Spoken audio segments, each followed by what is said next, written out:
Vida Longa CBN.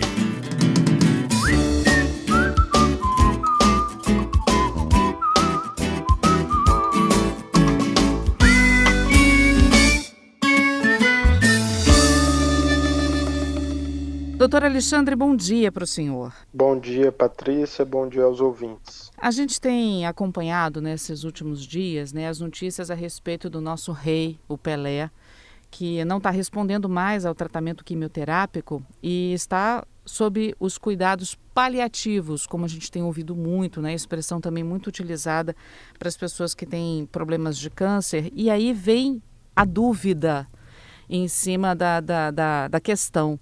O que são os cuidados paliativos? Porque muita gente leva o cuidado paliativo como se já fosse uma questão terminal. A família do Pelé, inclusive, rebateu isso, disse que não era assim.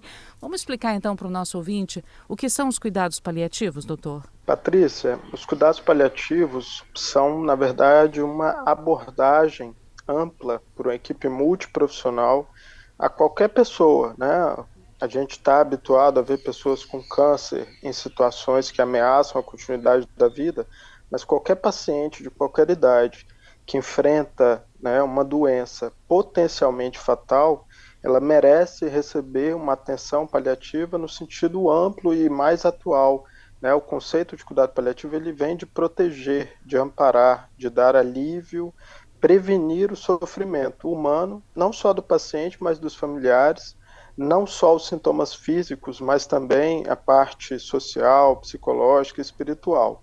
E não é sinônimo de fim de vida ou cuidado de fim de vida. É claro que aquela pessoa que tem uma situação ameaçadora à continuidade da vida, em algum momento, a finitude, a terminalidade, ela vai chegar nos momentos finais da vida e vai continuar recebendo um cuidado paliativo da mesma forma como poderia receber no início de um diagnóstico, por exemplo.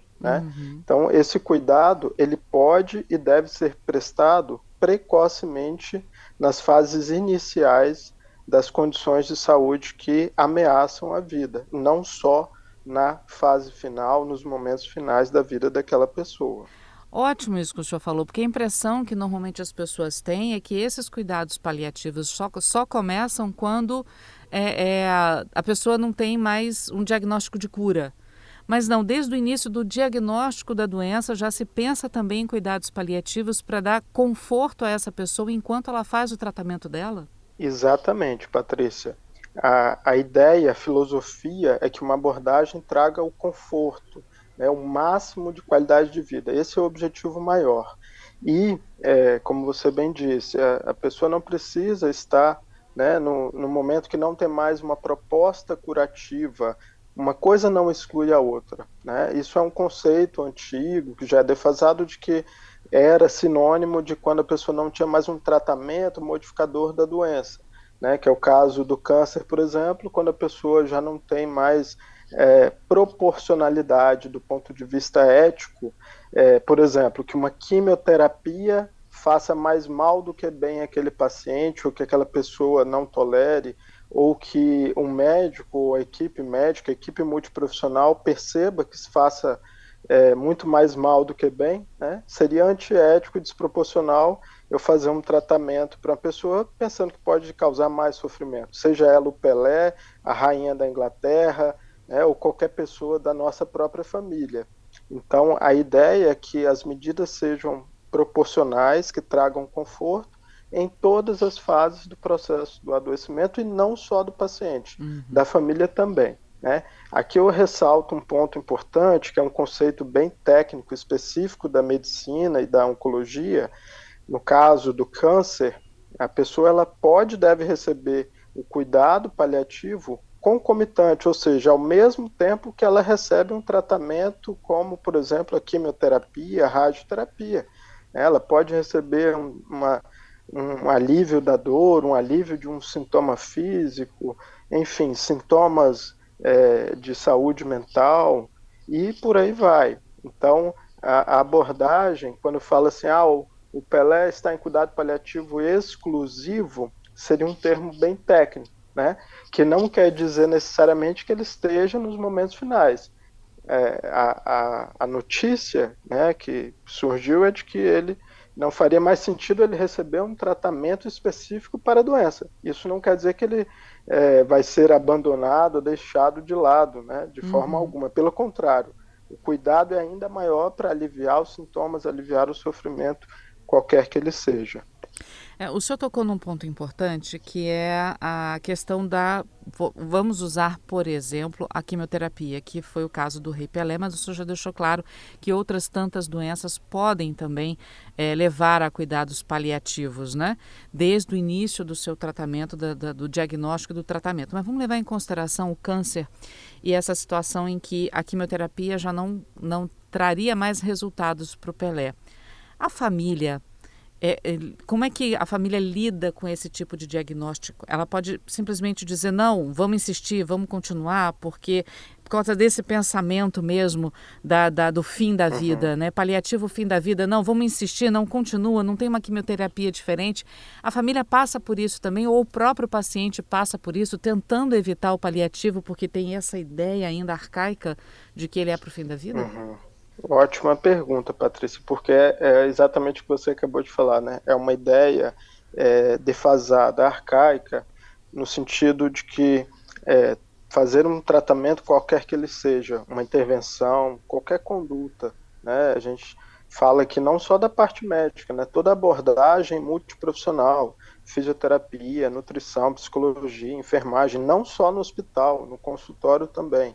Então, toda essa abordagem, ela deve respeitar os princípios bioéticos, que é o que eu citei agora há pouco. A não maleficência, né? Então não fazer mal, em primeiro lugar. A beneficência, então se aquele tratamento, aquela proposta terapêutica tem um benefício real, claro, para a qualidade de vida do paciente. O senso de justiça, que tem muito a ver até com o exemplo do Pelé, né?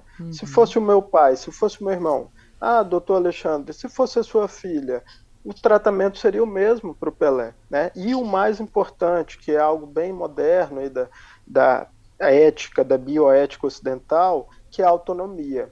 Então aí você entra num ponto, Patrícia, que muitas vezes é um dilema nosso no dia a dia, por questões culturais e antigas, de ter uma postura, muitas vezes, de não ouvir empaticamente, compartilhar com o paciente a tomada de decisão que deve ser compartilhada e respeitar a autonomia dele ou dela, e qualquer que seja a idade.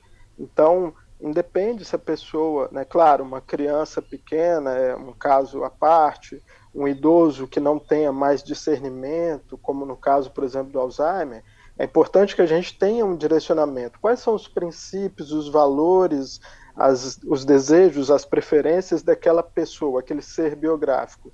Então, o ideal, a gente entra aí nesse ponto, é que a gente sempre respeite as vontades do paciente, né? No caso do Pelé, a gente vai respeitar o entendimento dele, compartilhar essa decisão com ele. Se a pessoa não tem condição, o ideal é até que a gente já tenha isso antes, escrito, não precisa no cartório, né, mas registrado em prontuário, né? O seu fulano, a dona fulana, ela prefere determinada situação se o caminho seguir para tal lado. Isso é muito importante que a gente traga à tona, até para que as famílias também percebam isso, né? Respeitar a autonomia do indivíduo é também cuidar, né? Evitar o sofrimento. O senhor também tocou no assunto que era uma dúvida. Não precisa chegar ao diagnóstico que chegamos com o Pelé, olha, a quimioterapia não resolve mais, agora é só cuidado paliativo mesmo para você se sentir bem. Antes disso mesmo, o paciente pode falar, olha, eu não quero mais fazer tal tratamento, no caso, vamos lá, a quimioterapia, né? Não quero mais fazer quimioterapia, estou me sentindo muito mal. Ele pode optar, querer e conseguir, né, pela sua autonomia, não fazer mais, interromper o tratamento e ficar só com cuidados paliativos? Ele tem essa opção, então? Sim, a gente entra agora num campo que é um grande dilema, né? É uma questão ética, que é o nosso dia a dia também, e eventualmente na imprensa surgiram casos. Eu lembro aqui de um jovem que não gostaria de ser submetido a hemodiálise e houve uma questão judicial. Nós temos situações, muitas vezes, que a gente chama de cerco do silêncio, né? Quando a comunicação ela é velada, ela é oculta, omissa, e muitas vezes o paciente acaba não sendo o centro do cuidado, ou participando ativamente. Isso pode interferir lá na frente na hora de uma tomada de decisão. E também, se não me falha a memória, surgiu recentemente uma notícia do jogador Oscar, né? Que foi noticiado inicialmente que ele preferia interromper o tratamento modificador da doença, né? No caso dele era também um câncer de outro tipo, e depois saíram outras notícias mostrando o contrário. Mas a gente volta sempre nestes princípios bioéticos, né, Patrícia? Uhum. Não maledicência, beneficência, justiça e autonomia. Então, se a pessoa ela tem lucidez, né, tem um raciocínio preservado, não tem nenhuma doença mental grave, doença psiquiátrica que a impeça de exercer os atos e participar da tomada de decisões, né? No caso, por exemplo, do Alzheimer, num estágio mais avançado, o ideal é que a gente já tenha isso antecipadamente para prever definições futuras, né? Então, existe a possibilidade, sim, né? Vou dar um exemplo aqui. O paciente já fez 4 tipos de quimioterapia, não está se sentindo tão bem, está já recebendo cuidado paliativo já há um bom tempo, né? E ele prefere não seguir para um 5º tratamento, porque teria que colocar um dispositivo numa veia mais profunda e visitar as clínicas, os hospitais. Para ele, para aquela pessoa, aquele indivíduo, aquilo não representa qualidade de vida, não representa, né, não é proporcional que traga conforto e dignidade. A gente vai respeitar essa autonomia e continuar cuidando da mesma maneira, para que não tenha sintomas, para que alivie o sofrimento, né, independente do tratamento modificador. Né? Então, que fique bem claro isso. O cuidado paliativo, ele pode ser exclusivo em determinadas fases, mas ele não exclui, né, o tratamento específico da doença, e ele pode até somar, né? E aqui um outro detalhe eu gostaria de acrescentar, Patrícia. Existem estudos, né? Um estudo clássico, há 12 anos foi publicado em pacientes com câncer de pulmão, e esse estudo mostrou que o acompanhamento precoce de pacientes com um tipo específico de câncer de pulmão, eles não só tiveram mais qualidade de vida, como até viveram alguns meses a mais. Então, olha só, aquela pessoa que recebeu um acompanhamento precoce por uma equipe multiprofissional teve sintomas mais bem controlados, avaliações de qualidade de vida objetivas, confirmadas cientificamente, e ainda viveu mais, né? Então, isso entra na visão que, às vezes, é o contrário, né? A gente acha que a pessoa está em cuidado paliativo, ela vai viver menos. É o contrário. Vai viver mais e vai viver mais. E vai viver com qualidade melhor. Esse tempo a mais, né?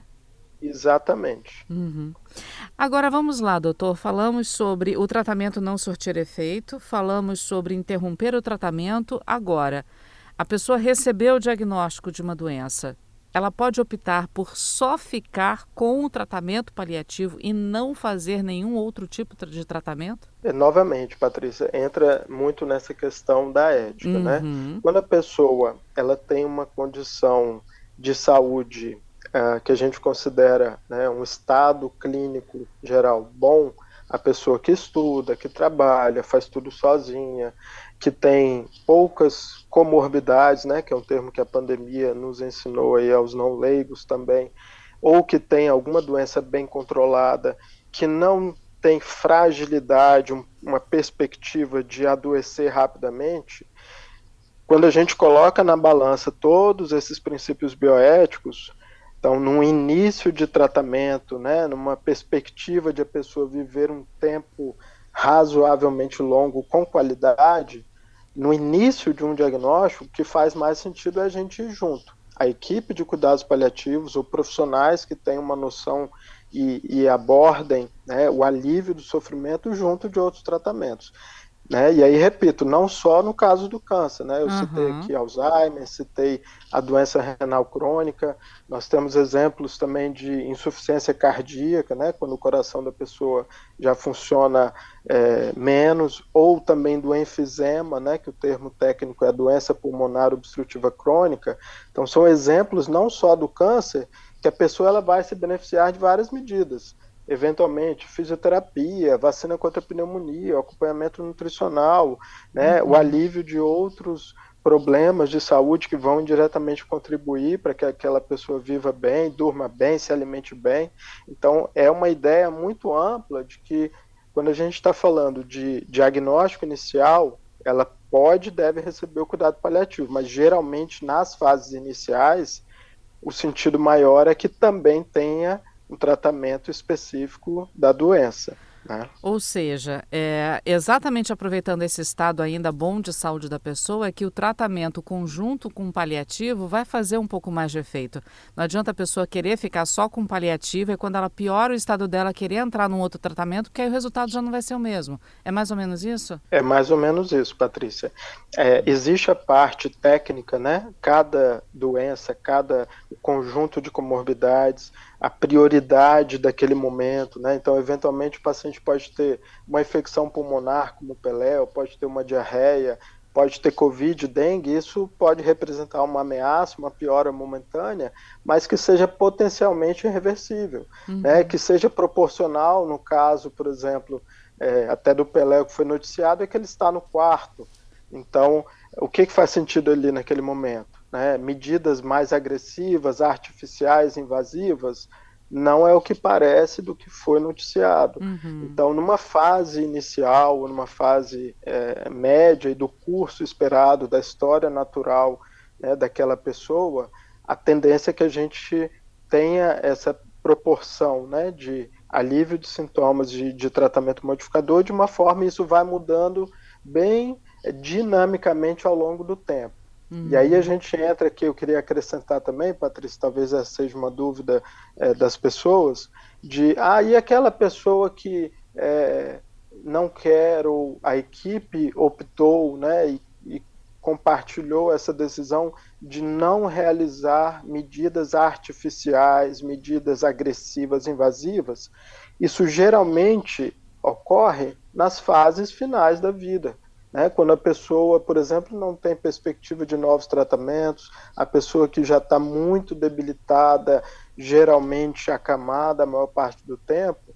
Então, a imensa maioria das vezes, para essa pessoa neste perfil, instituir novas medidas muito agressivas seria desproporcional, causaria Uhum. mais sofrimento e não traria nenhuma qualidade de vida. E aí entra naquela dúvida que você falou que é comum, né? O paciente, ou às vezes a família, a gente quer que faça tudo a qualquer custo, né? Mas o que é esse tudo? O que vai melhorar o dia a dia daquela pessoa numa meta, num prazo razoável? Então, é um conceito que se mistura muito com cuidado paliativo exclusivo, com a fase final de vida, mas que ele é reservado a situações mais de momentos de maior debilidade, né? Uhum. Então, isso também eu queria tentar esclarecer. Não sei se ficou tão bem claro, Ficou, mas a ficou. ideia é que isso seja um plano de cuidados também antecipado sobre limitação ou não de medidas artificiais agressivas. Uhum. Doutor, eu queria agradecer a sua conversa conosco, explicando o que são esses cuidados paliativos e o mais importante, né, desmistificando a ideia de que o cuidado paliativo está lá no final da vida, no final de um tratamento. Na verdade, ele tem que começar junto com o tratamento do paciente para sempre visar aí o bem-estar e a forma de tratar de uma doença, seja ela qual for, de uma forma menos agressiva e, por que não, trazendo um pouco mais de conforto para essa pessoa que já vai sofrer pela doença, psicologicamente, fisicamente, mas que ela pode levar isso um pouco melhor com o paliativo desde o início, né? Eu que agradeço, Patrícia, espero ter contribuído para esclarecer e trazer informação de qualidade para as pessoas, não só da área de saúde, e que a gente entenda essa mensagem, né? O cuidado paliativo não é sinônimo de abandono, não é sinônimo de cuidado de fim de vida, muito menos de eutanásia, né? O cuidado paliativo é trazer conforto, dignidade, qualidade de vida e o máximo de bem-estar para aquela pessoa e aquela unidade familiar. Obrigada, viu, doutor? Um bom dia para o senhor. Obrigado a você, Patrícia, igualmente.